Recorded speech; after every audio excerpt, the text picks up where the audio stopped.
ગુજરાતમાં આવેલા આશાપુરા માતાજીના 3 પ્રખ્યાત મંદિરો। 1.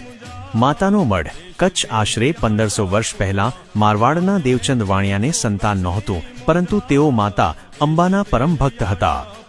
માતાજીએ તેમને સ્વપ્નમાં આવીને કચ્છના નખત્રાણા નજીક એક મંદિર બનાવવાનું કહ્યું અને સંતાન પ્રાપ્તિના આશીર્વાદ આપ્યા।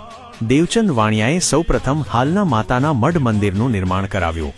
ત્યારબાદ 1819 અને 2001ના ભૂકંપમાં મંદિરને નુકસાન થતાં તેનું ફરીથી નિર્માણ કરવામાં આવ્યું હતું। આજે લાખો શ્રદ્ધાળુઓ અહીં માતાના દર્શન કરીને ધન્યતા અનુભવે છે। 2. આશાપુરા મંદિર, ગુમલી। આ મંદિરનો ઇતિહાસ 13મી સદીના અંત ભાગ સાથે જોડાયેલો છે। જામ બામણિયાએ ગુમલીની નગારચી ટેકરી ઉપર પોતાની કુળદેવી શ્રી આશાપુરાની સ્થાપના કરી હતી। આ સ્થાપના ઉપર પાછળથી નવાનગરના મહારાજા રણજીતસિંહજીના સમયમાં આશાપુરાનું અર્વાચીન મંદિર બાંધવામાં આવ્યું। આશાપુરા માતાજી જાડેજાઓ અને બરડાઈ બ્રાહ્મણોના કુળદેવી છે અને આ મંદિર પણ શ્રદ્ધાળુઓની આસ્થાનું પ્રતીક છે। 3. આશાપુરા ટેકરી ભુજના કુકમા ગામ નજીક ખાતરોડ ડુંગર પર કુદરતના ખોળે આશાપુરા માતાજીનું એક પ્રાચીન મંદિર આવેલું છે। મંદિરની અંદર માતાજીની પૌરાણિક મૂર્તિ બિરાજમાન છે। આ સ્થળ આધ્યાત્મિકતાની સાથે સાથે પ્રકૃતિ પ્રેમીઓ માટે પણ જાણીતું છે।